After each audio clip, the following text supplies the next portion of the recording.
جی ناظرین، بریک کے بعد ایک بار پھر حاضر ہیں پروگرام صبح غم میں، اور ہماری خوش نصیبی ہے بریک کے بعد ہمارے ساتھ موجود ہیں جناب علامہ علی مرتضیٰ زیدی صاحب۔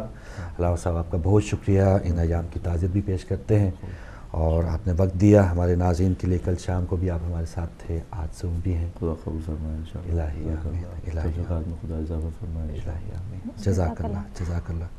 بہت بسم اللہ، شکریہ سوال جو آپ کا بھی سلسلہ جی، ہوگا بالکل۔ ناظرین کو بھی ہم شامل کریں گے تھوڑی دیر میں جی شامل کریں گے آپ کو بھی۔ مولانا صاحب، ہم کل سے بات کر رہے ہیں درس کربلا اور پاکستان۔ سب سے پہلے تو آپ ہمیں اور ہمارے تمام ناظرین کو یہ بتائیں کہ کربلا ہمیں حقیقتاً کیا درس دیتی ہے؟ بسم اللہ الرحمن الرحیم۔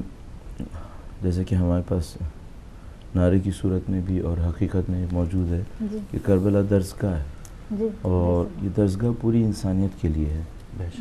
کچھ کربلا کے مفاہیم ایسے ہیں کہ جو ان لوگوں کے لیے ہیں جو دین اسلام کو بھی نہیں مانتے، جی کچھ مفاہیم ان لوگوں کے لیے ہیں جو دین اسلام کو مانتے ہیں، امامت کی حد میں نہیں مانتے، صحیح، کچھ مفاہیم حتیٰ ایسے ہیں کہ جو امامت کی حد میں ماننے والوں کے لیے۔ جی مجھے یوں لگتا ہے کہ شاید عمومی ترین مفہوم جس کے لیے نہ مانتا ہو امامت کو، نہ مانتا ہو دین کو، تب بھی ہے، وہ ہے آزادی کا درس۔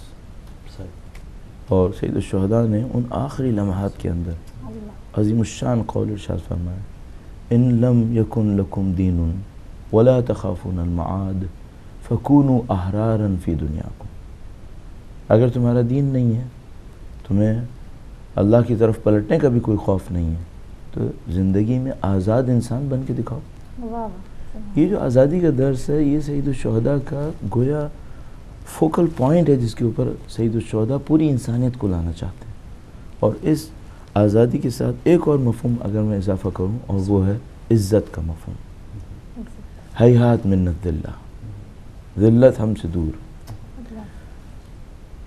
کس کا لقب ہے یہ، کس کا قول ہے کہ ذلت ہم سے دور ہے؟ جس کے پاس نہ پانی ہے، نہ آبان و انصار ہے، نہ بظاہر مادی اعتبار سے مستقبل کی کوئی امید ہے، وہ کہہ رہا ہے ذلت ہم سے کوسوں دور۔ سبحان اللہ۔ یہ جو دو مفاہیم ہیں، آزادی اور عزت، یہ انسانیت ساز مفاہیم ہیں۔ انہوں نے انسانیت کو ایک نئے چیپٹر کی طرف انٹروڈیوس کروا دیا، اور وہ یہ ہے کہ آزادی اس میں نہیں ہے کہ تمہارے پاس دولت کتنی ہے، عزت اس میں نہیں ہے کہ تمہارے پاس دولت کتنی ہے، آزادی اس میں ہے کہ تم غلط بات تسلیم مت کرو، اور عزت اس میں ہے کہ غلط بات کے سامنے سر مت جھکاؤ۔ یہ دو مفاہیم میں سمجھتا ہوں سید الشہداء کی وہ مفاہیم ہیں جو تمام غیر مسلم اسکالرز کو بھی مجبور کرتے ہیں کہ وہ سید الشہداء کا اعتراف کریں، چاہے وہ فرانسس بیکن ہو، چاہے برنارڈ شاہ ہو، چاہے آئنسٹائن ہو، دوسرے لوگ ہوں۔ تو یہ وہ عمومی ترین مفاہیم ہیں۔ اس کے بعد جو دوسرا مفہوم ان لوگوں کے لیے جو دین کو ماننے والے ہیں، ان کے لیے سید الشہداء کا مفہوم ہے، وہ عبودیت اور بندگی کا مفہوم ہے۔ واہ سبحان اللہ۔ رضاً بقضائک تسلیما لامرک لا معبود سواک یا غیاث المستغیث۔ دعوت دیے تمام مسلمانوں کو، عبد طاغوت مت بنو، عبداللہ بنو۔ وَلَقَدْ بَعَثْنَا فِي كُلِّ أُمَّةٍ رَسُولًا أَنِ اعْبُدُوا اللَّهَ وَاجْتَنِبُوا الطَّاغُوتَ۔ اللہ کی بندگی کرو، طاغوت سے اجتناب کرو۔ سید الشہداء نے درس دیا۔ وہ درس خاص کر کے جو اہل بیت اطہار علیہ السلام کے ماننے والوں کے لیے، جو امامت کی حد میں ماننے والے ہیں، ان کو یہ درس دیا کہ تم ظالم کے سامنے سر جھکانا نہیں، ظالم سے دشمنی کرنا۔ دوسروں سے تو یہ کہا کہ ظلم کے سامنے سر مت جھکاؤ، آزاد رہو۔ ان سے کہا کہ تم ڈٹ کے مقابلہ کرو، اور تمہیں لیڈر ہونا چاہیے آزادی کی تحریک کا، ذمہ داری اور بھی بڑھ اور بڑھا دی ذمہ داری۔ اور کہا کہ دیکھو یہ ہمارے انصار، عوان و انصار، یہاں پر سید الشہداء کا وہ مشہور نعرہ مثلی لا یبایع مثلہ، ہم نے ظلم کے خلاف تحریک کا آغاز کیا ہے، اور ہمارا جیسا ہمیشہ تحریک کا آغاز کرے گا، کبھی بیعت نہیں کرے گا۔ ماشاءاللہ۔ علامہ صاحب کیونکہ ٹائم بہت کم ہے، کالرز بھی آگئے، لیکن ان سے پہلے ایک سوال، حالات حاضرہ جو ہمارے اس وقت پاکستان میں جو حالات خراب ہیں، اور ایک مجھے یاد آ رہا ہے کہ ہم بہت کچھ کر لیں، ایک کچھ بھی کر لیں، گورنر ہاؤس کے سامنے ہم نے احتجاج کیا گھنٹوں، ہماری FIR درج کرنے کے لیے ہمیں اتنی جد و جہد کرنی پڑتی ہے، بعض لوگ آتے ہیں بعض نہیں آتے، ہم میں جو نا اتفاقی ہے، 11 مئی گزر گیا، کوئی سیٹ نہیں ہے، کوئی اسمبلی میں سے نہیں ہے، FIR کے لیے کیا کرنا نہیں پڑتا، تو ہم میں جو نااتفاقی اس کی ایک وجہ ہے یا کوئی اور ریزن ہے کہ دشمن جو ہے وہ حاوی پہ حاوی ہو رہا ہے اور ہم کمزور سے کمزور؟ برادر میں کوشش کروں گا کہ آپ کے سوال کے جواب میں جو عمیق ترین بات مجھے سمجھ میں آتی ہو اس کو میں آپ کے سامنے بیان کروں، سطحی بات کرنے سے گریز کروں گا۔ انسانوں کے اندر جو اختلاف اور ناچاقی کا بنیادی ترین سبب ہے وہ ہوا و ہوس ہے۔ صحیح۔ امام خمینی ایک جملہ ارشاد فرماتے تھے، کہتے تھے 1,24,000 انبیاء کو ایک کمرے میں رکھو کبھی اختلاف نہیں کریں گے، اور 2 نفس پرست کو دنیا میں چھوڑ دو ساری دنیا میں لڑیں گے۔ یہ مشکل ہے ہماری۔ اگر ہماری قوم تربیت کی طرف جائے، ہماری قوم اخلاقیات کی طرف جائے، اہل بیت اطہار علیہ السلام کی میراث علم اور تقوی ہے، اس کو حاصل کرے، قطعاً اختلاف نہیں ہوگا، اور اختلاف ہوا تو طریقوں کا اختلاف ہوگا، شخصیتوں کا اختلاف نہیں ہوگا۔ اچھا، بدقسمتی ہمارے ساتھ یہ ہو رہی ہے کہ جن لوگوں کا کام یہ تھا کہ وہ اس کو اس گہرائی تک سمجھتے، وہ بھی سمجھ رہے ہیں اختلاف ہونے کا سبب پارٹیز ہیں، تو وہ کہتے ہیں ایک اور پارٹی بنا لینا تو پھر مسئلہ حل ہو جائے گا، یا یہ پارٹی ختم ہو جائے وہ باقی رہ جائے تو مسئلہ حل ہوگا۔ قطعاً نہیں ہوگا۔ اب میں دعوے سے کہہ رہا ہوں، آج ساری پارٹیز ختم کر دیں، ساری بے اصطلاح جس کو ہم لوگ دکانیں کہتے ہیں، ساری دکانیں ختم کریں، ایک دکان کھول لیتے ہیں، ایک پارٹی بنا دیتے ہیں، 5 سال بعد اس میں 5 اور بن چکی ہوں گی۔ حقیقت یہ تبدیل نہیں ہوتا جب تک وہ ہوا و ہوس تبدیل نہیں ہوگی اندر سے۔ اور ہوا و ہوس کے مقابلے میں کیا چیز ہے؟ اللہ کی بندگی۔ جو بھی کام کرے یہ سوچ لے اس سے خدا خوش ہے۔ اگر کوئی اس طرح بندگی کے ساتھ آئے، نہ صرف ہی کہ اختلاف نہیں ہوگا بلکہ اختلاف مثبت ہوگا، اختلاف ہوگا بھی تو ہمیں فائدہ ہوگا۔ یہ اصلی سبب ہے۔ اور اس سبب کا ریزن جو ہے وہ ظاہر جو پارٹیز بن جاتی ہیں، اختلاف قیادت یا بظاہر ایسے لگتے ہیں کہ وہ ہم سے زیادہ عام عوام سے زیادہ پڑھے لکھے افراد بھی ہوتے ہیں، علماء کرام بھی ہوتے ہیں، تو یہ ہوس ان میں زیادہ ہے، یہ ان کا زیادہ قصور ہے یا عام عوام کا زیادہ قصور ہے؟ نا اتفاقی اس میں یہ ہوتا ہے کہ میں معمولاً کوشش یہ کر رہا ہوتا ہوں اس سوال کے جواب میں، وہ یہ کہ یہ دیکھیں کہ کیا کبھی ایسا ہوگا، جی میں پھر بنیاد کی طرف جاؤں گا، فنڈامنٹل کویسچن، جی، کیا کیا کبھی ایسا ہوگا کہ کوئی قوم بہت اچھی ہو اور اللہ اسے برے لیڈر دے دے؟ نہیں ہوگا۔ یہ ہو سکتا ہے کوئی قوم بری ہو، اللہ اسے اچھا لیڈر دے دے، یہ ہو سکتا ہے، رحمت خدا سے، فضل و کرم ہے۔ مولا امیر المومنین کوفیوں کے لیڈر تھے اور کوفی اتنے اچھے نہیں تھے۔ یہ نہیں ہو سکتا کہ اصحاب حسین جمع ہو اور حسین نہ ہو، یہ نہیں ہوگا، یہ نہیں ہوگا۔ اگر ہماری قوم یہ کہہ رہی ہے نا کہ لیڈر صحیح نہیں ہے، میں کہتا ہوں چلو فرض کرو بات صحیح ہے، لیڈر صحیح نہیں ہے، یہ لیڈر اسی قوم کے ہیں نا، اگر یہ قوم اچھی ہے تو خدا متعال غلط لیڈر بھیج کے ظلم کر رہا ہے؟ یہ نہیں ہو سکتا۔ ہاں، اس کا مطلب یہ نہیں ہے کہ میں یہ کہہ رہا ہوں پاکستانی قوم میں اچھائی نہیں ہے، میں اسٹانچ بلیور ہوں پاکستانی قوم کا، مجھے ہمیشہ یقین ہے اس قوم کے اوپر، اس قوم کے دل میں درد ہے، اس قوم کے دل میں جذبہ ہے، یہ کوشش کرنا چاہتے ہیں، صرف ایک مشکل ہے، انہیں کچھ فنڈامنٹلز کو صحیح کرنا ہے، وہ فنڈامنٹل صحیح ہو جائیں، یہ قوم دنیا کی بہترین قوموں میں سے ایک قوم ہے۔ الحمدللہ۔ آپ کی اجازت سے کالز کا سلسلہ شروع کرتے ہیں، اور پہلے کالر ہمارے ساتھ ہیں۔ السلام علیکم۔ وعلیکم السلام جی بسم اللہ، ہمارے ساتھ کون، کہاں سے؟ جی میں سید مجاہد حسین لندن سے عرض کر رہا ہوں۔ جی سید مجاہد صاحب کی خدمت میں سلام عرض کرتا ہوں۔ وعلیکم آپ کو اور بہن کو۔ میرے سوال کا بڑے اسکیل پہ آغا نے جواب دے دیا ہے کافی حد تک۔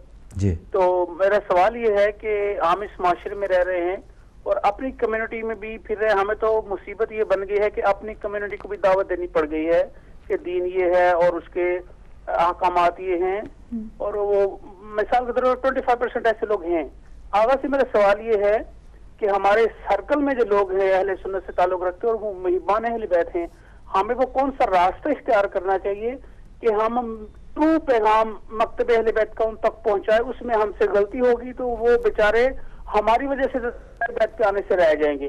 ہمیں وہ کون سا راستہ، وہ کون سے میئرز لینے چاہیے کہ ہم کریکٹ طور پہ پیغام اہل بیت جو ہے اپنے اہل سنت بھائیوں تک ٹرانسفر کر سکیں؟ اللہم صلی علی محمد. جزاک اللہ سید مجاہد صاحب. جی بسم اللہ. اس کا بہت اچھا بہترین سوال. راستہ یہ ہوگا کہ ہم یہ دیکھیں کہ 2 مرحلے میں کام کریں. پہلی بات، اہل بیت اطہار علیہ السلام کی میراث میں سے جو انہوں نے ہمارے لیے چھوڑا ہے اس میں سے کچھ ہمارے پاس ہونا چاہیے، کیونکہ اگر وہ میراث میرے اندر نہیں ہے تو میں دوسرے تک نہیں پہنچا سکتا. ایک بات کا میں اصول کے طور پہ یقین کر رہا ہوں، اور وہ یہ ہے کہ اگر میرے اندر دین 60% ہے تو میں کسی کو 61% نہیں دے سکتا. جس کے پاس خود نہیں ہے وہ دوسرے کو کیا دے گا. اور دین جو ہے وہ پیسہ دولت نہیں ہوتی کہ مجھے میرے پاس نہیں ہے اور کچھ نہیں ہے اور میں کسی کو کمانے کا گور بتا دوں اور وہ کما لے. ایسے نہیں ہوگا، مجھے خود کچھ کرنا ہوگا. تو پہلی بات تو یہ کہ اہل بیت اطہار علیہ السلام کی میراث علم ہے اور تقویٰ ہے. اس علم اور تقویٰ میں سے میں جتنا اپنے اندر لا سکتا ہوں پہلے مرحلے میں اس پہ کوشش کروں. اس کے ساتھ ساتھ میں یہ کروں کہ یہ دیکھوں اہل بیت دوسرے مذاہب اور مکاتب کے لوگوں سے کیسے پیش آتے تھے. سادہ سی کام کر کے ہم پوری دنیا کو جذب کر سکتے ہیں. مثال کے طور پر اگر UK میں مشہور ہو جائے کہ دنیا میں کوئی جھوٹ بولے اہل بیت کا چاہنے والا کبھی غلط بیانی نہیں کرتا،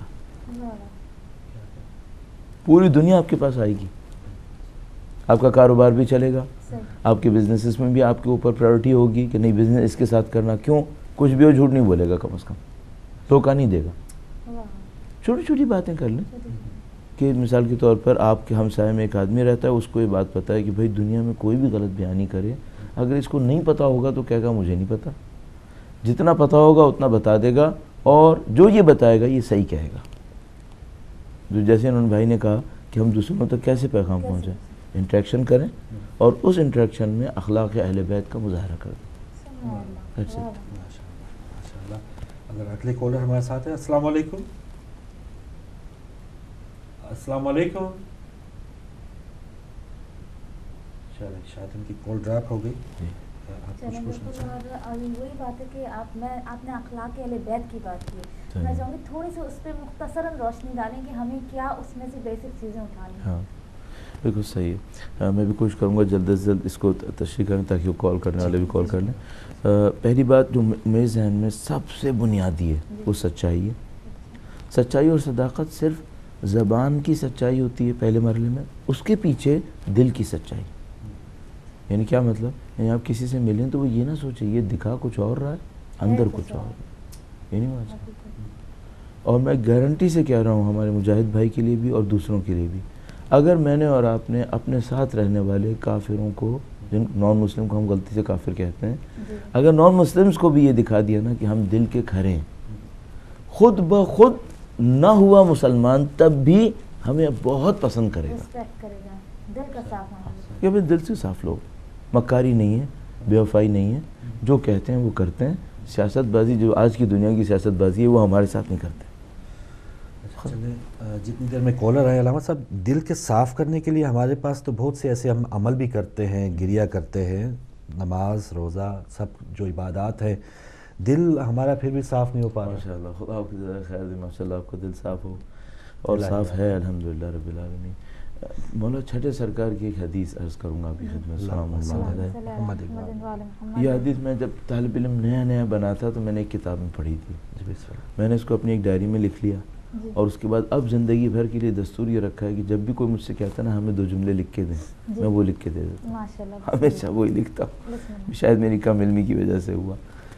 فرمایا امام نے، طلبت نور القلب فوجدته فی التفکر والبکا.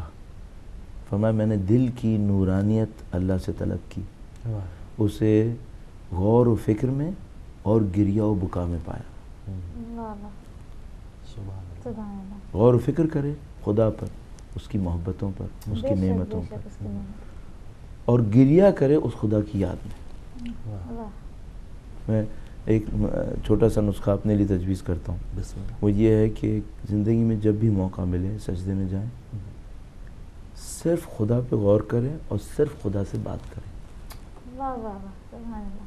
جتنے منٹ بھی کر سکیں، 1 منٹ 2 منٹ 3 منٹ 5 منٹ، صرف خدا پہ غور کریں، صرف خدا سے بات کریں.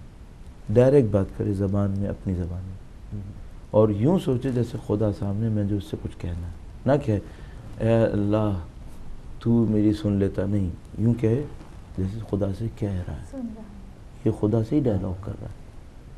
اور ممکن ہے کوئی کہے کہ مولانا ڈائلاگ نہیں ہے مونولاگ ہے ایک طرف سے، تو میں آپ سے کہوں گا نہیں، شروع میں مونولاگ ہے بعد میں ڈائلاگ ہے. واہ واہ سبحان اللہ. اسے کرو، سبحان اللہ. یہ ڈائلاگ ہے ایکچولی. واہ واہ. کالر آ چکے ہیں، ان سے بات کرتے ہیں. السلام علیکم. السلام علیکم جی، آپ لائیو ہیں اس وقت، بات کر سکتے ہیں. السلام علیکم. چلیں اگلے کالر شامل کرتے ہیں. السلام علیکم. وعلیکم السلام فروخ بھائی، عظما بہن اور مولانا علی مرتضیٰ زاری صاحب کو بڑی دل کی گہرائیوں سے السلام علیکم. جی محمد علی اور صاحب، میری وعلیکم خوشی کی انتہا نہیں ہے کہ میں نے آپ کو دیکھا ہے. جیسے ہی آپ نے فروخ بھائی نے اناؤنس کیا تھا کہ مولانا صاحب آ رہے ہیں، یقین جانیے کہ میں جا رہا تھا، لیکن یقین جانیے مولانا صاحب میں جھوٹ نہیں بول رہا. جیسے ہی میں نے آپ کا چہرہ دیکھا اور میں پھر دوبارہ ٹی وی کے سامنے بیٹھ گیا. ماشاء اللہ. اور میری دعا ہے کہ اللہ سبحانہ و تعالیٰ پوری امت میں ممبر رسول کے اوپر آپ جیسے مولانا صاحب ہوں، یہ میری دل کی خواہش ہے. اور آپ سے ذاتی طور پہ بھی میرے ملنے کی بہت خواہش ہے آپ کے ساتھ، کیونکہ آپ ممبر رسول کا حق ادا کر رہے ہیں. میں دیکھ رہا ہوں، یہ میں کوئی جھوٹی تعریف نہیں کر رہا، میں دل کی گہرائی سے کہہ رہا ہوں کہ ممبر رسول پہ آپ جب بیٹھتے ہیں مجھے ایسے لگتا ہے کہ آپ پورا اس کا حق ادا کرتے ہیں. نہیں تو میں دیکھ رہا ہوں وہ کوئی ادھر موو ہو رہا ہے ممبر رسول سے، کوئی ادھر موو ہو رہا ہے. لیکن الحمدللہ میری دعا ہے کہ اللہ تعالیٰ آپ کو اور زندگی دے اور ہم امت کے حل جو ہے نا اپنا کر سکیں. باقی رہ گئی بات جو ابھی حالات ہیں، مجھے آپ کی دعا ہے کہ اللہ تعالیٰ آپ کو زیادہ سے زیادہ ٹی وی پہ لے کے آئیں اور زیادہ سے زیادہ ہم بیٹھیں اور مل کے الحمدللہ اس امت کو لے. لیکن مولانا صاحب یہ یقین جانیے کہ میں اپنی مسجد میں جاتا ہوں، کل رات کو گیا تھا، ان کو حالانکہ ان کو یہی پتا ہے کہ سر میں اہل تشیع ٹی وی پہ فون کرتا ہوں یا ایک دو میں نے پروگرام کیا ہوا ہے، تو وہ مجھ سے اتنے سوال کرتے ہیں، مجھے 100 سوال کرتے ہیں. جب میں ان کو ایک سوال کرتا ہوں اپنی ہی مسجد کے اندر تو وہ ان کے پاس جواب نہیں ہوتا. تو امت کا بہت گراس روٹ کے اوپر جو ہے نا بہت برا حال ہے. یقین جانیے کہ اس کے لیے آپ کی ایڈوائز چاہیے، آپ سے ہم کو ایڈوائز کریں کہ یہ گراس روٹ سے ہم اس کو کس طرح سے ٹھیک ہے بھائی، ٹھیک کر سکیں. بہت شکریہ محمد علی صاحب، جزاک اللہ. لندن سے آپ شامل ہوئے.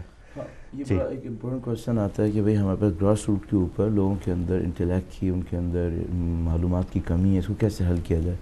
مجھے یاد آتا ہے میرا ایک دوست تھا ایرانی، اس کے ماموں ہسٹورین تھے. تو میں نے اس سے پوچھا، اس نے تذکرہ کیا اپنے ماموں کو، تو میں نے اس سے پوچھا کہ تمہارے ماموں نے کس یونیورسٹی سے پڑھا. اس نے کہا کہ نہیں انہوں نے کسی یونیورسٹی سے نہیں پڑھا ہے، لیکن وہ ہسٹورین بہرحال مشہور تھے. تو میں نے ان سے کہا کہ کیسے ہو سکتا ہے؟ کہنے لگا کہ تم یقین کرو کہ وہ موچی تھے. کہنے لگا کہ وہ موچی تھے.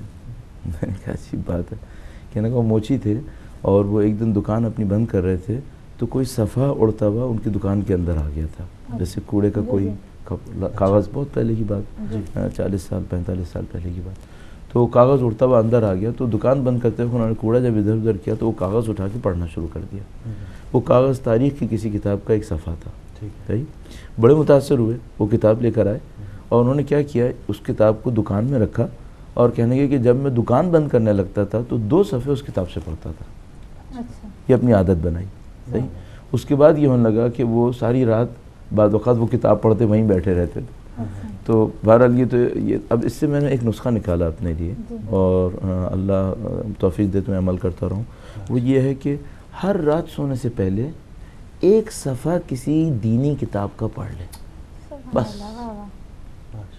بس اتنا سا کام کرے، ایک صفحہ پڑھے، 2 منٹ 4 منٹ 5 منٹ، بس اس سے شروع کریں.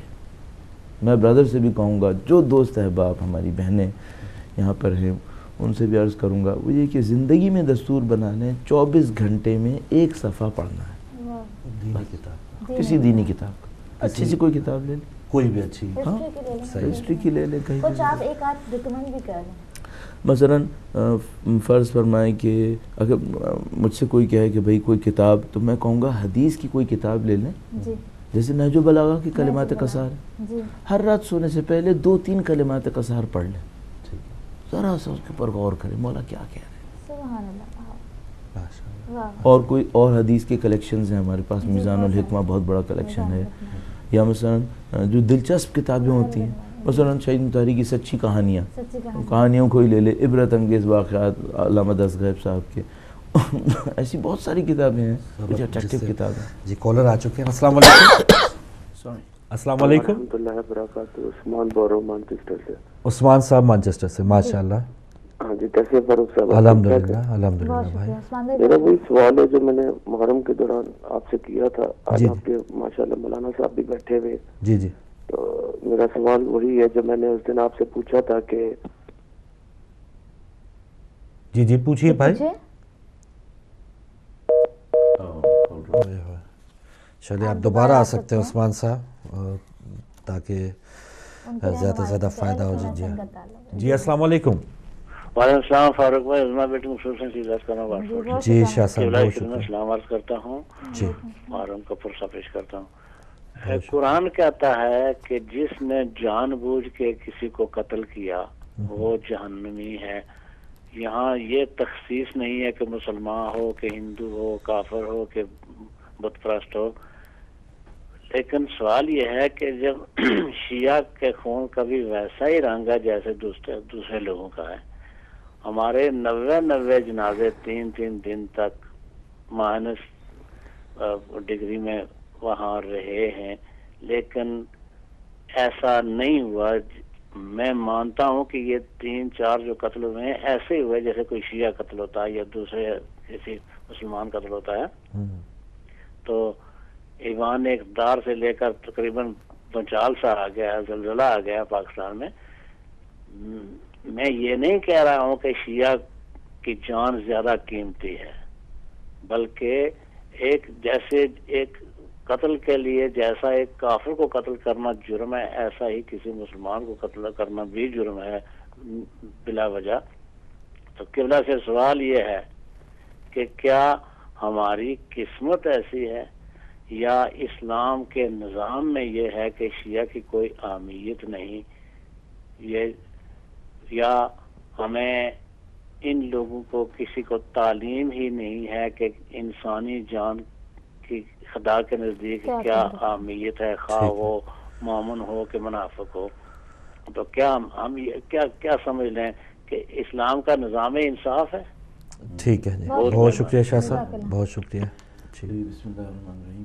یہاں پر پھر وہی میں کوشش کروں گا کہ گہرائی میں جا کے ہم ایک بات کو دیکھ لیں. وہ یہ ہے کہ آپ انجینئرنگ کا لفظ استعمال کرتے ہیں، اور انجینئرنگ یہ ہوتی ہے کہ آپ مثال کے طور پر کچھ پرزوں کو جمع کرتے ہیں اور ان پرزوں سے ایک شیپ بناتے ہیں جو ایک مشین بن جاتی ہے. یا آپ مٹی کا ڈھیر لیتے ہیں اور گارا بجری لے کر آپ آرکیٹیکٹ اس کو ایک بلڈنگ بنا لیتا ہے. اس کو ہم انجینئرنگ تعبیر کر رہے ہوتے ہیں. یہاں پہ ایک ٹرمنالوجی ہے جس کو ہم کہتے ہیں سوشل انجینئرنگ. سوشل انجینئرنگ میں یہ ہوتا ہے کہ لوگ سادہ سودے ہوتے ہیں، ان کے اوپر آپ سوشل ایلیمنٹس ڈالتے ہیں. سوشل ایلیمنٹ ڈالنے کے بعد ان سے ایک مشینری نکال لیتے ہیں. پھر مشینری وہی کرتی ہے جو آپ چاہتے ہیں. صحیح؟ بظاہر انسان ہوتے ہیں، ان کا ارادہ اختیار ہوتا ہے، بالکل آزاد ہوتے ہیں، ان کے ہاتھ میں زنجیریں نہیں ہوتی، ان کی دماغ میں ٹرانسمیٹر نہیں لگے ہوتے، لیکن یہ کرتے وہی ہیں جو آپ چاہتے ہیں. اس کو ہم کہتے ہیں سوشل انجینئرنگ. ٹھیک؟ پاکستان کے اوپر 30-40 سال میں سوشل انجینئرنگ کی گئی. اس سوشل انجینئرنگ کے نتیجے میں کچھ لوگوں کو کچھ لوگوں کے خون کا پیاسا بنایا گیا ہے. اب یہ جو خون کے پیاسے بنے ہیں، اگر آپ ان سے جا کے بات کریں کہ تم کسی کے اعلی کار ہو، کسی کے اعلی کار نہیں. ان کے دماغ میں کوئی ٹرانسمیٹر نہیں، ان کے ہاتھوں پہ کوئی ہتھ کڑی نہیں لگی ہوئی، لیکن سوشل انجینئرنگ ان کے ساتھ ایسی کی گئی ہے کہ وہ مینٹلی برین واش ہوئے ہوئے ہیں اور وہ قتل کے در پہ ہیں. اچھا، یہ جو سوشل انجینئرنگ کرنے والا گروپ ہے، یہ ایک مین گروپ ہے جو ظلم کی بنیاد ہے، اور 10 یوں چھوٹے چھوٹے ظالم ہیں اپنے مفادات کے لیے اس سے وابستہ ہوئے ہیں. 10 یوں. اب کیا ہوا ہے، ایک ظلم کا نظام بن گیا ہے جس میں ایک بڑا ظالم ہے، چھوٹے چھوٹے 10 یوں ظالم ہیں. یہ سب مل کر اس سوشل انجینئرنگ سے اپنے اپنے مفادات کو حاصل کر رہا ہے. صحیح؟ بس کبھی اس بڑے ظالم کو ضرورت پیش آتی ہے، وہ خون چوسنے والے انسانوں کو حکم دیتا ہے کہ تم اب یہ کرو. وہ کرتے ہیں اور اس کے بعد ایک لاشوں کا ڈھیر کھڑا ہو جاتا ہے. پھر ایک ظالموں کے ساتھ چلنے والا ایک ہے، اس کے مفادات تقاضا کرتے ہیں. وہ اس مشین میں اپنا ان پٹ ڈالتا ہے اور اسی خون چوسنے والے بندے سے یا گروپ سے کہتا ہے تم اب اس کو مارو، صحیح، پھر وہ اس کو مارتا ہے، لاشوں کا ایک اور ڈھیر کھڑا ہو جاتا ہے، مظلوم عوام پستی ہے۔ بالکل صحیح۔ اب یہ جو سوشل انجینئرنگ ہوئی ہے 30-40 سال میں، سوشل پروسیس کے ساتھ دو مشکلات ہیں۔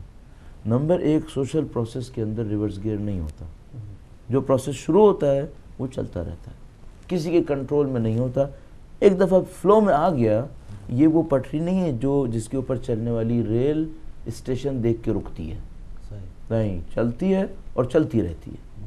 یہ سوشل پروسیس شروع کر دیا ان لوگوں نے سوشل انجینئرنگ، اب یہ خود بھی روکنا چاہیں اب نہیں روک سکتا، جی اب نہیں روک سکتا۔ یہ انہوں نے افغان جہاد وغیرہ کے دوران یہ سوشل انجینئرنگ کی، اس طرح کے لوگ تیار کیے، اس کی کھیپ کی کھیپ ہر سال آنے لگی، آتی رہی، کچھ عرصے تک یہ اپنے مفادات کے لیے استعمال کرتے رہے، اب بھی اپنے مفادات کے لیے استعمال کر رہے ہیں، لیکن اب وہ سیپریٹلی ٹرین خود چلا رہے ہیں، اور اس کا شکار یہ خود بھی ہو رہے ہیں جنہوں نے بنایا ہے اس کو، صحیح ہے، لیکن ان کو ایک بات پتہ ہے، اگر ہم نے ان کو استعمال نہیں کیا تو ہمارے بہت سارے مفادات خطرے میں پڑیں گے، تو ابھی بھی ان کو پال رہے ہیں، ابھی بھی پال رہے ہیں۔ اچھا، اب اس کے مقابلے میں کیا ہوگا؟ وہ جو معاشرے کے آگاہ لوگ ہیں وہ اس سوشل انجینئرنگ کے کاؤنٹر میں ایک انجینئرنگ کریں گے، تو اگر بگاڑ لانے والوں کو 40 سال کے بعد اب یہاں پہ پہنچنا نصیب ہو رہا ہے، ہمیں بھی اسی طرح 15-20 سال کی محنت کرنی پڑے گی، اور جتنی دیر سے شروع کریں گے اتنا نقصان زیادہ ہوگا۔ آپ کے خیال میں ابھی شروع ہو چکا ہے یا ابھی شروع بھی نہیں کیا ہے؟ ہم نے کچھ ایلیمنٹس تیار کیے ہیں، اگر ہمیں وہ سوشل انجینئرنگ کرنی ہے ہمیں پرائمری اسکول کے سلیبس سے شروع کرنا ہوگا۔ ماشاءاللہ۔ ہسٹری کے جو ہمارے پاس ہسٹری کے لیسنز ہیں اس کو ری رائٹ کرنا ہوگا، جس کو ہم لوگ ہمارے یہاں معاشرتی علوم کہتے ہیں، سوشل سائنسز، سوشل اسٹڈیز۔ جب تک یہ ری رائٹ نہیں ہوگا، پرائمری اسکول کے سلیبسز میں کریکشن نہیں آئے گی، اس وقت تک یہ خون چوسنے والے گروپس بنتے رہیں گے، اور ان میں سے ایک حصہ وہ ہے جو مدرسوں میں بن رہا ہے، اور ایک بہت بڑا حصہ وہ ہے جو مدرسوں میں نہیں بن رہا ہے، اسکولز میں بن رہا ہے۔ بالکل صحیح، ماشاءاللہ۔ ایک اور کالر اگر ہمارے ساتھ ہیں۔ السلام علیکم۔ السلام علیکم۔ کوئی بات نہیں، کال ڈراپ ہوئی ہے، آپ دوبارہ آ سکتے ہیں۔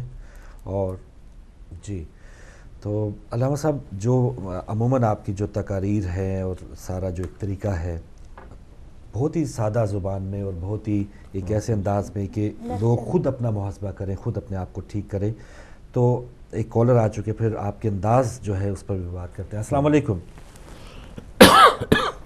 السلام علیکم۔ السلام علیکم۔ جی وعلیکم السلام محترم نقوی صاحب۔ فروغ بھائی، آپ کو بھی اداب ہو، مولا قبلہ مولانا صاحب کو بھی سلام ہو۔ ماشاءاللہ آپ نے پروگرام کو بہترین کر دیا ہے، اور ہمارے اکرام سے ہمارے روبرو جو باتیں کرنا چاہتے ہیں وہ ہم کر لیتے ہیں، یہ سب سے بڑی آپ کی خوبی ہے کہ آپ نے ہمیں موقع دیا۔ تو قبلہ میں دو چیزیں آپ سے پوچھوں گا۔ جی، پہلی چیز تو یہ ہے کہ ہم نے اب تک جو دیکھا ہے وہ یہی دیکھا ہے کہ جب انسان پہ ظلم ہوتا ہے تو جو اس سے ظلم اس سے ہاتھ سے نکل جاتا ہے تو وہ خدا کی طرف وہ نظر اٹھا کے خدا سے کہتا ہے اور خدا سے دعا مانگتا ہے کہ اس ظالم کو روکو اور اس ظلم کو روکو۔ اب ہم نے دیکھنا یہ ہے کہ جب کہ آپ ابھی کہہ رہے تھے کہ قوم نے خود سوچنا دیکھنا ہے، میں آپ سے گزارش یہ کرنا چاہتا ہوں کہ قوم ہم الحمدللہ ہماری قوم اس قسم کی ہے کہ آج بھی علماؤں کے پیچھے بھاگتی ہے اور علماؤں کے پاس رجوع کرتی ہے، یہ ہماری خوش نصیبی ہے کہ ہماری قوم آج بھی علماء کے ساتھ ہے۔ لیکن دیکھنا یہ ہے کہ جب قوم علماء کے پاس جاتی ہے یا لیڈروں کے پاس جاتی ہے تو لیڈر ایک کی بجائے 4 ہو جاتے ہیں، تو پھر قوم کس طرف جائے؟ قوم کا کیا کیا جا سکتا ہے کہ قوم بھاگے ان کی طرف اور یہ آگے سے 2 کی بجائے 4 ہو جائے تو قوم کو کون سا راستہ دے سکیں گے؟ دوسرا میں آپ سے یہ گزارش کرنا چاہتا ہوں، یہ پوچھنا چاہتا ہوں کہ سانے جو ہوا ہے وہاں پہ راول پنڈی میں، اس میں آپ دیکھیں کہ ہمارے صبر کی انتہا دیکھیں، ہم پہ الزام لگایا جاتا ہے جی انہوں نے کیا سب کچھ، لیکن ہم 86 لاشیں لے کے 3 دن تک کوئٹہ میں سڑک پر بیٹھے صبر سے بیٹھے رہے، ہم نے بسوں سے اتروا کے اپنے بندے مروائے، ہم نے 200 لاشیں اٹھائی اور ہم نے صبر کا دامن نہیں چھوڑا۔ اور ہم ہر طرف سے اپنے صبر کو ظاہر کرتے رہے اور بتاتے رہے. اور ہمارا آج بھی نعرہ یہ ہے کہ پاکستان بنایا تو پاکستان بچانا ہے. تو پھر بھی اس کے باوجود اگر آج بھی اگر گورنمنٹ کو دیکھیں تو وہ بھی آج پریس کانفرنس میں یہی کر رہے ہیں کہ جی ان کو محدود کرو, انہوں نے یہ کر دیا وہ کر دیا, اور سارے الزام ہم پہ دیے جا رہے ہیں. اور دوسرے لوگ جو قاتل ہیں جو بھاگ رہے ہیں ان کو بری کیا جا رہا ہے, اور ان کو معاف کیا جا رہا ہے, ان کو صاف طور پہ بچانے کی کوشش کی جا رہی ہے حکومتی لیول پہ. تو میں آپ سے یہ پوچھنا چاہتا ہوں کہ کیا اس لیول پہ جب یہ بات حکومت ساتھ دے رہی ہو قاتلوں کا, تو پھر آپ لوگوں کا کیا طرز عمل ہوگا اور آپ اس میں کیا کریں گے؟ تھینک یو جی, مہربانی.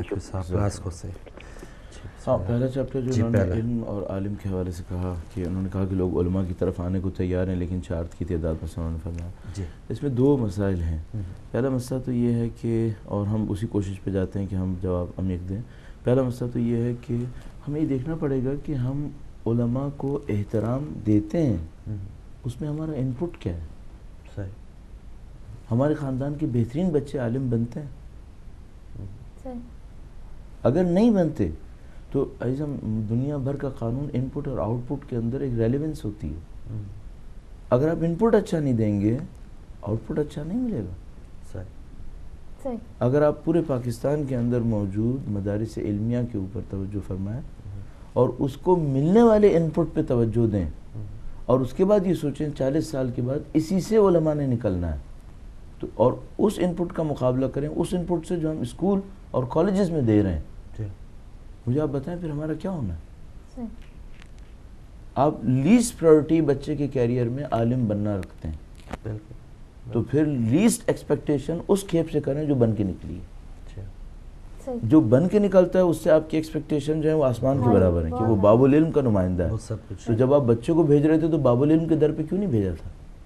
بچے کو تو آپ نے آکسفورڈ بھیج دیا بہترین صورت میں, اور جناب باقی ادھر آپ کی توقع ہے کہ یہاں سے باب العلم کے در سے ہمیں ملے گا. کیسے ہوگا یہ؟ نمبر 1. نمبر 2, دنیا بھر میں ایک اسٹینڈرڈ ہوتا ہے. سب آپ جاتے ہیں کسی ڈاکٹر کے پاس تو پہلے دیکھتے ہیں کہ بھائی اس نے میڈیکل سائنسز میں کیا کیا. صحیح. یہ دنیا کا وہ واحد شاید کام رہ گیا ہوگا جس میں کوئی اسٹینڈرڈ نہیں ہے, جس کو بولنا آتا ہے وہ بڑا ہے. کیا ہو رہا ہے؟ اور یہ اسٹینڈرڈ خراب ہم نے کیے ہیں, ہم نے احترام دیے ہیں غلط. اور ہمیں نظر بھی آ جاتا ہے بعض اوقات کہ نہیں اس کے پاس علم نہیں ہے, لیکن ہم سوچتے ہیں جب اتنی پبلک آ رہی ہے تو چلو پھر صحیح ہوگا. یہ غلط بات ہے. آپ اسٹینڈرڈز پہ کمپرومائز کریں گے, خاص کر جو خدا نے اسٹینڈرڈز دیے آپ اس پہ کمپرومائز کریں گے, پھر آپ کے لیے حالت مشکل ہو جائے گی. تو یہ میں ان دوست سے کہوں گا, نمبر 1 ان پٹ اچھا کریں, علم کی طرف بھیجیں. نمبر 2, جس کسی کے پاس جا رہے ہیں پہلے اسٹینڈرڈ میں چیک کریں یہ وہ ہے جس کے پاس مجھے جانا چاہیے, یہ وہ ہے جس کو ممبر پہ بٹھانا چاہیے. ہاں یہ پہلی بات. دوسری بات ان کی کیا ہے؟ دوسرا تھا کہ جو گورنمنٹ کا گورنمنٹ قانون ہر چیز انہی کے ساتھ ہے. سب وہ جب ایک مسلمان ملک نے پاکستان کے الیکشن میں کئی ارب ڈالر لگا کر ایک پارٹی کو جتوایا تھا, تو اس نے صرف اس کو بٹھانے کے لیے نہیں جتوایا تھا, اس نے اپنے کچھ مقاصد بھی حاصل کرنے تھے. بالکل. ان مقاصد میں سے ایک مقصد یہ تھا کہ اہل بیت کے چاہنے والوں کا جو موریل ہائی ہے اس موریل کو ڈاؤن کیا جائے.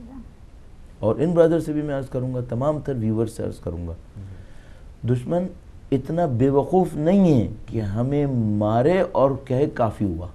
نہیں, وہ اتنا بے وقوف نہیں ہے. اس کو پتا ہے ہم مارے جانے سے نہیں مرتے. وہ اتنا مکار ہے کہ وہ ہمارے موریل کو ڈاؤن کرے گا کہ زندہ بھی رہیں تو کارآمد نہ رہیں. وہ موریل کو ڈاؤن کرے گا. اور جیسے ہمارے برادر نے کہا کہ بھائی اس کو دیکھ کے ہمارا انہوں نے جو کچھ بھی کہا اس کا لب لباب یہ ہے کہ ہمارا موریل ڈاؤن ہو رہا ہے. صحیح, اس کا مطلب ہے دشمن کامیاب ہو رہا ہے. ہماری قوم کو اس وقت سب سے پہلے یہ سوچنا چاہیے جو کچھ ہو رہا ہے وہ ایک سازش ہو رہی ہے, اور سازش کا مقصد ان کے موریل کو ڈاؤن کرنا, ان کے موریل کو ڈاؤن کرنا. اچھا, حکومت کچھ بھی کر لے, یہ لوگ اپنے طور پر مصنوعی کام کر رہے ہیں, میڈیا وار کر رہے ہیں ہمارے ساتھ. یہ ہمارے ساتھ اس جنگ, ایک جنگ ہوتی ہے جس میں ہم اسلحہ استعمال کرتے ہیں, اسے ہارڈ وار کہتے ہیں, اور ایک جنگ وہ ہوتی ہے جس میں ہم میڈیا استعمال کرتے ہیں جس کو ہم سافٹ وار کہتے ہیں. یہ ہمارے ساتھ سافٹ وار کر رہے ہیں اور ہمارے اوپر بمبارٹمنٹ کر رہے ہیں ذلت کی, ہماری قوم کے اوپر اتنی ذلت کی بمبارٹمنٹ کرو کہ شیعہ قوم کا موریل ڈاؤن ہو جائے. صحیح. اس وقت ہماری قوم کو سب سے پہلے یہ سمجھنا ہوگا کہ ہم اس وقت جنگ کے اندر ہیں. یہ ہمارے ساتھ سافٹ وار کر رہے ہیں, یہ ہمارے مورال کو ڈاؤن کر رہے ہیں. سب سے پہلے تو اپنے مورال کو کنٹرول کریں. نمبر 2, کچھ ہی دنوں کے اندر ایک ٹائم ملے گا ہمیں شو آف اسٹرینتھ کا. ہمارے لیڈرز, ہمارے لوگ کچھ ہی دنوں کے اندر کوئی ایک کام کریں گے جس میں شو آف اسٹرینتھ آئے گی. اس موقع پر اپنی اسٹرینتھ کو فل دکھا دیں کہ تم نے ہمارا مورال ڈاؤن کیا تھا نا, نو مور ڈاؤن سائز, یہ دیکھو ہمارا مورال ہے. اور وہ موقع جو سب سے بڑا آنے والا ہے وہ اربعین پہ آئے گا, چہلم پہ آئے گا. اسٹریٹس کو بھر دیں پاکستان کی اہل بیت اطہار علیہ السلام کے چاہنے والے. اور ایک موقع پہ ہم نے عرض کیا تھا جب پاکستان میں کراچی میں بم دھماکہ ہوا تھا عاشور کے دن, ہم نے اس کے بعد والی چہلم کے لیے کہا تھا کہ اب جو بھی آئے وہ کفن پہن کے آئے, اور گئے تھے. اور الحمدللہ رب العالمین پبلک بھر گئی تھی. میں تمام اہل بیت کے چاہنے والوں سے کہوں گا, آپ کے مورال کو ڈاؤن کیا جا رہا ہے. آپ اپنے مورل کو ریسٹور کرنے کے لیے چہلم کے دن کو استعمال کریں.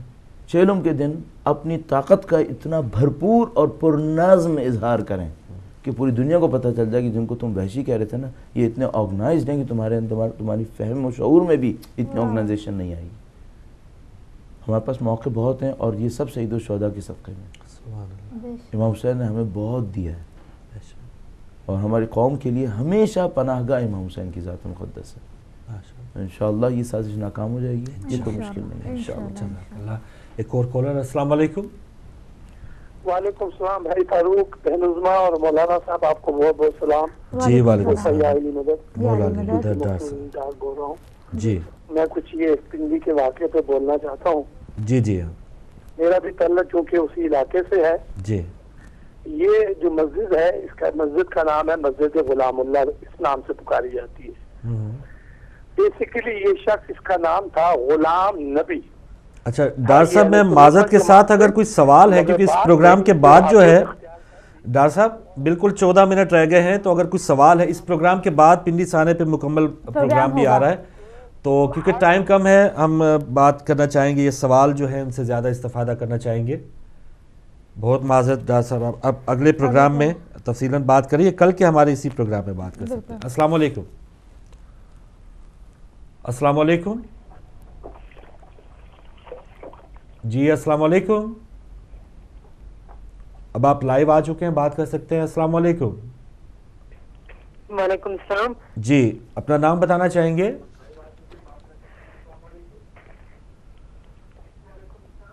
چلے میں معذرت چاہوں گا, آپ کی ٹی وی کا والیوم زیادہ ہے اور ٹائم بہت کم ہے. اگلے کالر سے بات کرنے کی کوشش کرتے ہیں. السلام علیکم. وعلیکم السلام جناب محترم. جی ہمارے ساتھ ہیں. جی میرا نام خادم حسین. خادم حسین صاحب. جی جی جی جی بسم اللہ. اور مولانا صاحب کو بھی مؤدبانہ عاجزانہ سلام. علیکم السلام ورحمۃ اللہ. تو میرا ایک سادہ سا سوال ہے. جی بسم اللہ. کہ ذبح پر, کہ حضرت عبد المطلب کے بیٹے حضور نبی کریم صلی اللہ علیہ وسلم کے والد ماجد جناب عبداللہ کا انتخاب کیا گیا تھا ذبح کرنے کے لیے, اور اسی طرح جناب اسماعیل کا انتخاب کیا گیا تھا ذبح کرنے کے لیے, اور اسی طرح امام حسین جو ہیں وہ تو پریکٹیکلی شہادت انہوں نے نصیب کی, لیکن یہ دو کا انتخاب ہوا, ان کی شہادتیں نہیں ہوئی, ان کو ذبح نہیں یہ نہیں ہوئے.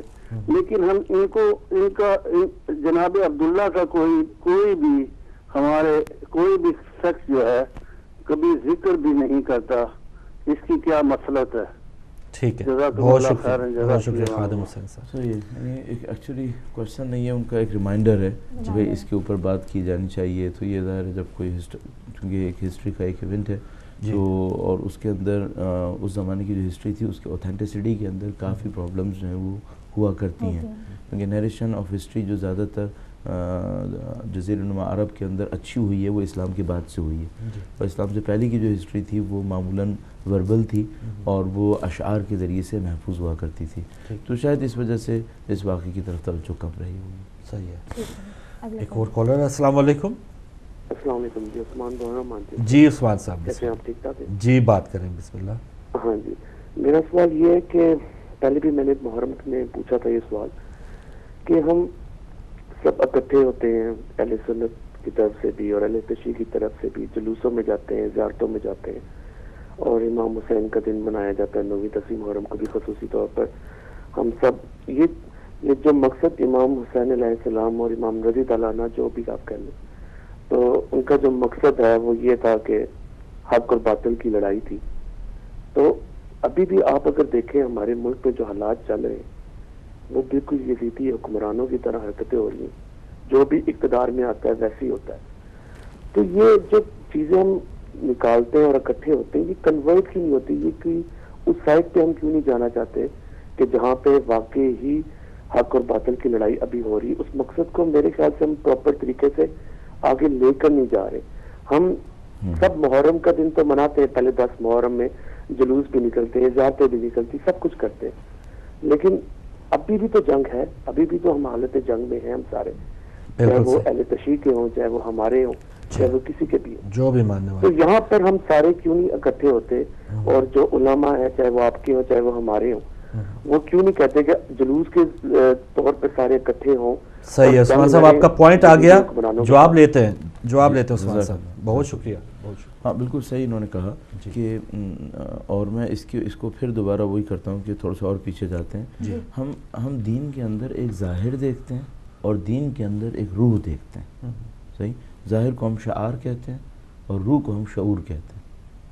چاہے شیعہ ہوں چاہے سنی ہوں، ہم دونوں کی ایک مشکل ہے، ہمارا شعار باقی ہے اور ہمارا شعور نہیں، اور اس کا کمبینیشن دین کو زندگی دیتا ہے.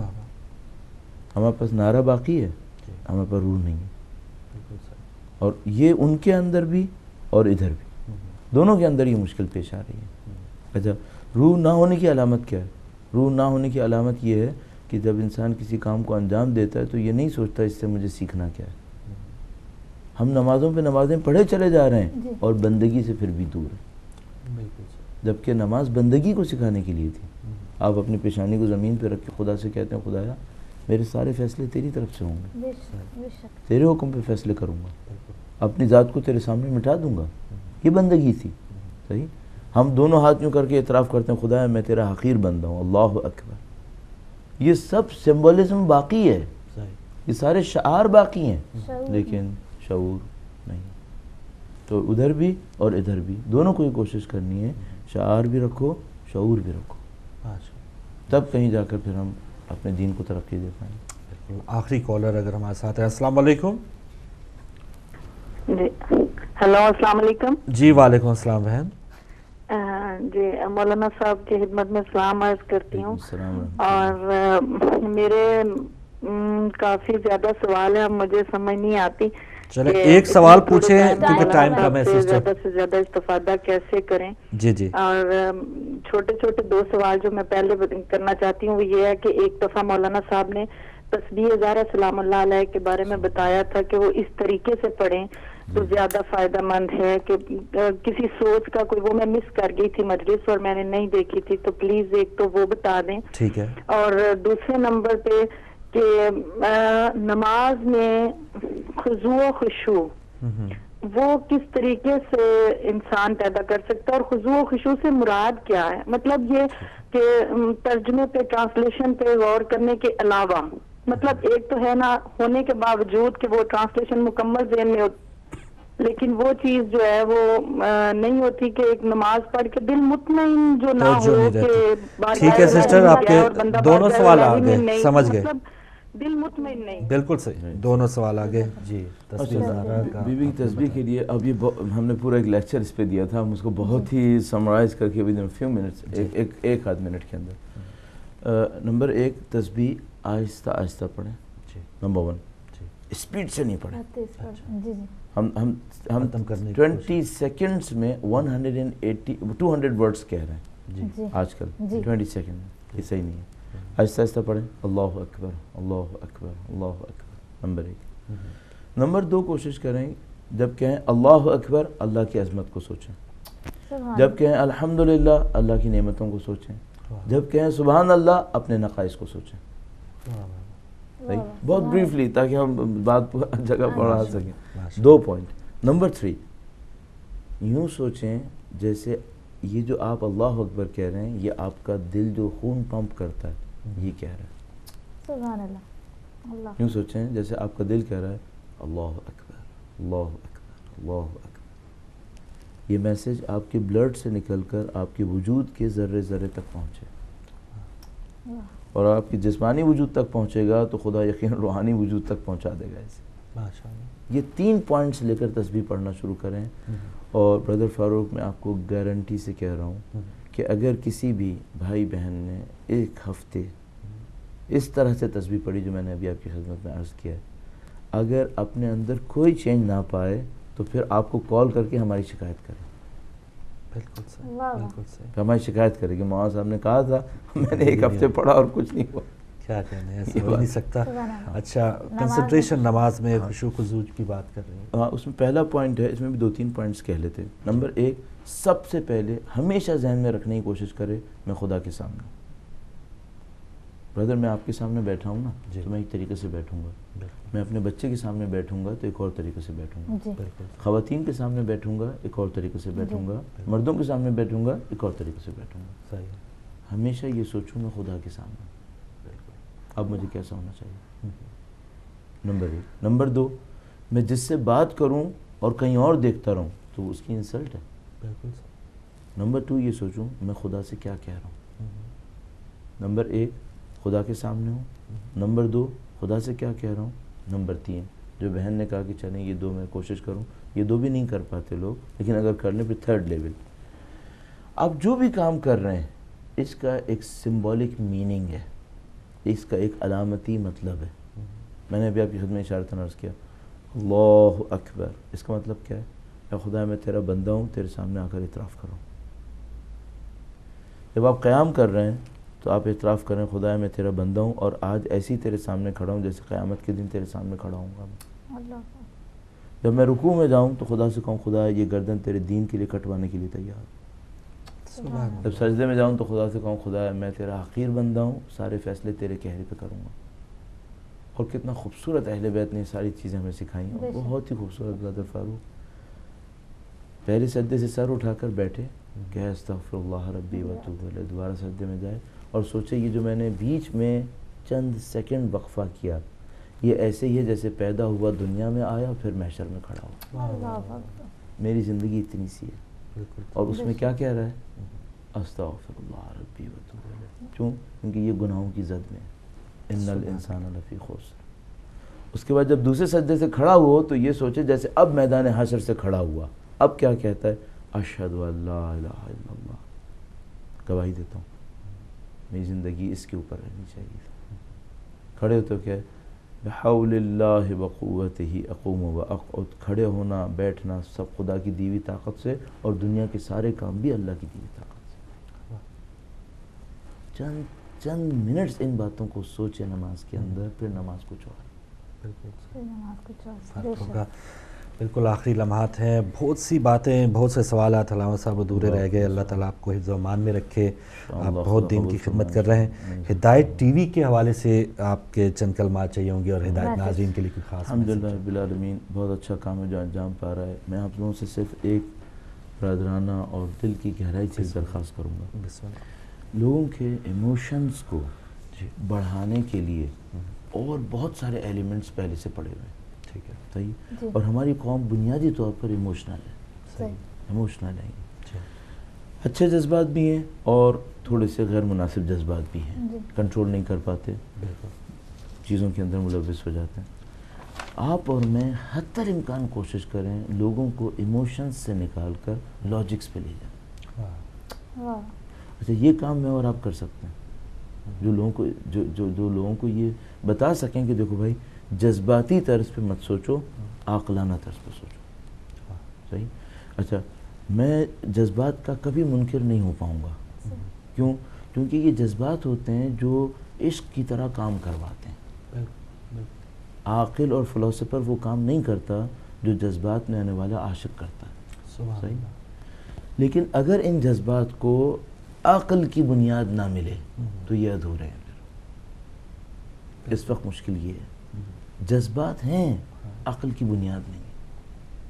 عقل کی بنیاد پڑے پھر جذبات اوپر ہوں، اب یہ مجاہد ہے، پکا مجاہد۔ یہ وہ کام ہے جو مجھے اور آپ کو کرنا پڑے گا۔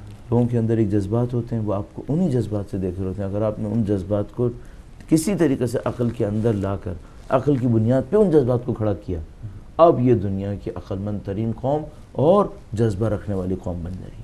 جزاک اللہ، بہت شکریہ جناب علامہ علی مرتضیٰ صاحب، آپ نے ٹائم دیا۔ ناظرین آپ کا بہت شکریہ، اور صبح غم میں اب پروگرام اختتام کو پہنچ رہا ہے، اذان ظہر کا وقت ہونے والا ہے لندن میں، اور اس پروگرام کے فوراً بعد بھی ایک اور خصوصی پروگرام دیکھیے گا۔ ہماری ملاقات کل ہوگی صبح غم میں، اجازت دیجیے، اللہ حافظ۔